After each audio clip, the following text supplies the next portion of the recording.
Hey, Jen, until I didn't. I want to change it up, but we were talking about playoff matchups just a minute ago, like with Miami. There are probably 4 teams right now, I think, in the NFC that you could consider being a potential opponent for the Lions in the first round. You've got the Packers, the Vikings, the Seahawks, and the Rams.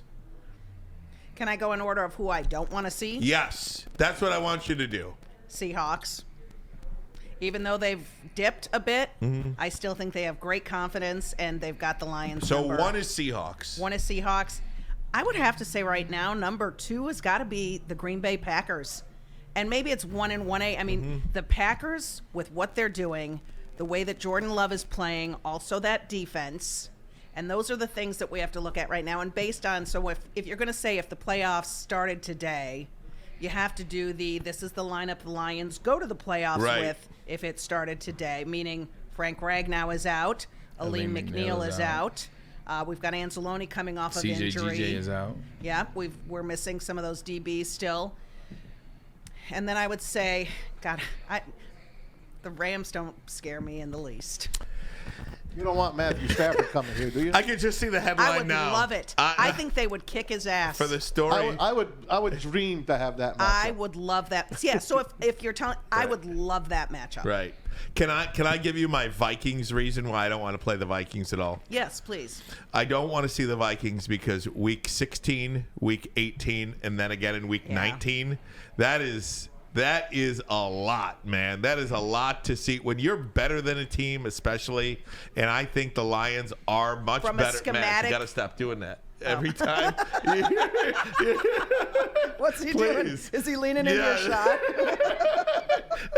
Please. But anytime you play a team that's inferior to you, and I do think the Vikings are inferior to the Lions right now. When you see them 3 times in 4 weeks, that's dangerous, man. But I also think that may bode well for the Lions. I wouldn't be surprised if they drop that game on the 24th in Minnesota, but there's no way they lose the last game of the season at home. They always lose on Christmas Eve, don't they? Panthers last year? Oh, Panthers. Yeah. Let's hope it's not like that. No, please no. But you know what, though? What won't see... So here's the thing. The Lions never lose 2 in a row, right? They're on this crazy streak of, since week 22? 8-9 last year? 22 straight games where they haven't lost back-to-back games. So I like to look at kind of piece by piece. I think they lose this week in Chicago. I think they beat the Broncos at home. I think that they win on Christmas Eve in Minnesota. I think they're going to lose at Dallas. And then they'll come home and win to close out the season against the Vikings. So you got them sweeping. So I do have them sweeping the Vikings. I guess I'm changing my tune mid-sentence. But, Braylon, that's what Maz was saying, too. Like, if you just win your division games, though, right? Yeah. Oh, hey, how you doing, Jen? Good to see you over there. Hi, Bray. Nah, I'm messing with you. I want to go back to something you said about Mike McDonald. Because my head is constantly this way, just staring at me. Like every time I want to say something, Maz cut me off. So sorry, man. I told you. Or he leaned in with his head.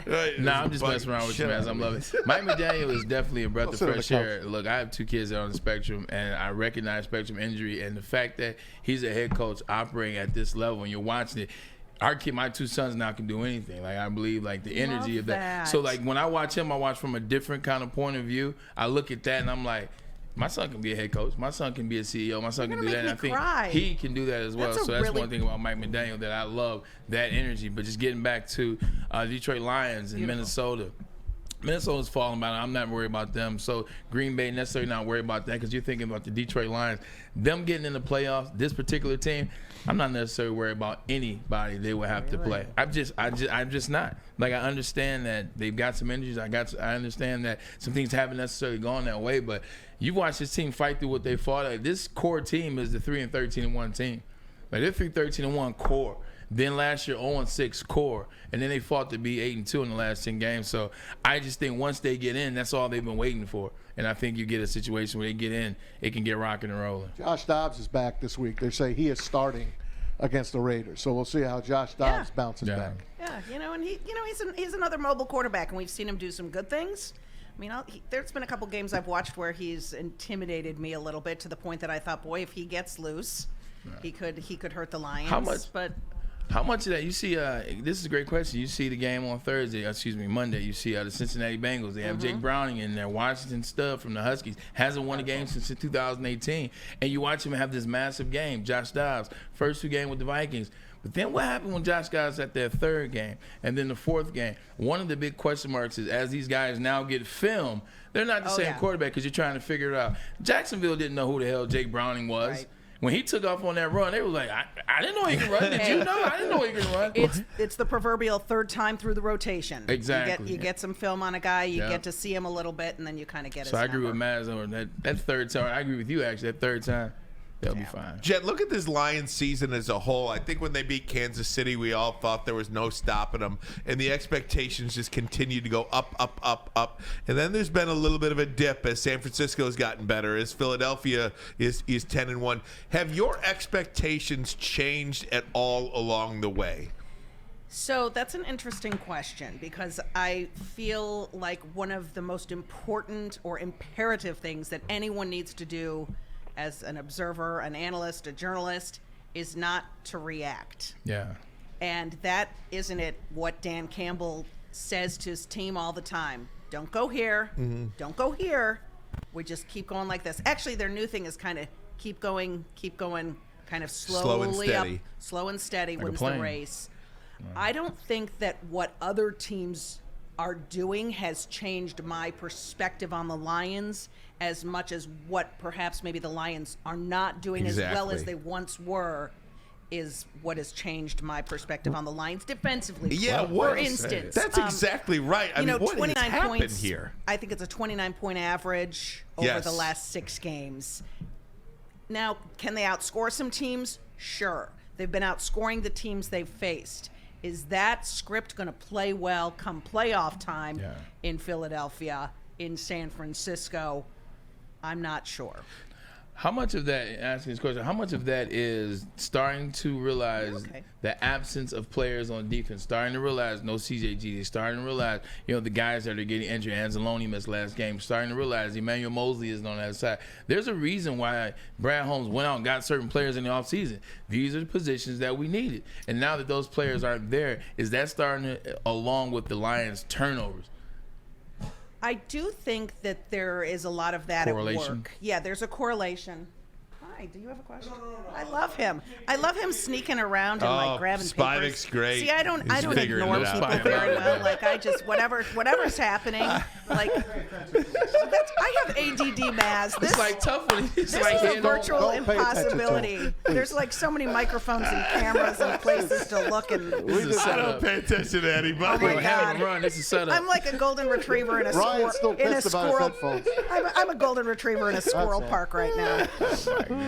Anyway, so I do think that teams are starting to get some film on the Lions, right? They're seeing when they've been beaten, how teams are beating them. They can follow that script.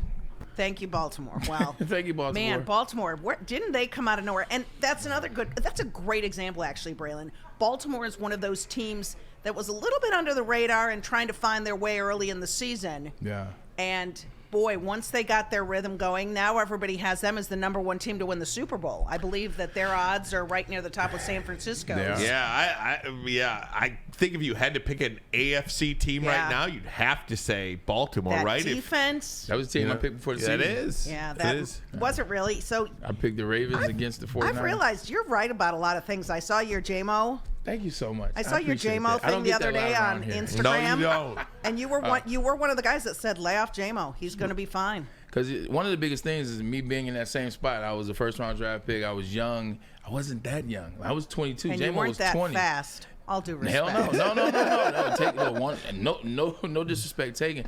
But when you're young, you got to figure it out. And he came in injured and young and in a weird time with the gambling. So it was like, you just got to let him get into the team. You got to give him a second. He's young. Once you get in, relax. He'll figure it out. Because the biggest thing that I saw that got me right with him, when he came here and everybody was like, oh, he wasn't smiling when they drafted him. He doesn't want to be here. And then you instantly saw him smile when he got here. He said, no, I definitely want to be here. I said, just work with the kid. Just give him a Dan Campbell and the team have been there for him. And you're starting to see the electricity. Hey, and Antoine Randall, that guy. There you go. And Ben Johnson. love him, Yeah. support him, never gave up on him. And the trust with JG is building. And I think I should issue a little bit of an apology. I did kind of get on him on Twitter the other day for doing that swan dive in the end zone. Just because He I almost You don't hit want him his to get head. hurt. I don't want him to get hurt, and that, like Stephen Tulloch, the discount double checker, whatever Right. he No, did, and and tore Bill his ACL. Grammatica. I mean, it's just like, Tore his just stay ACL. healthy. If there's you a know? guy that it would happen to, it probably would happen to J-Mo too. Yeah. Got to get a break in. Pete, what am I doing here?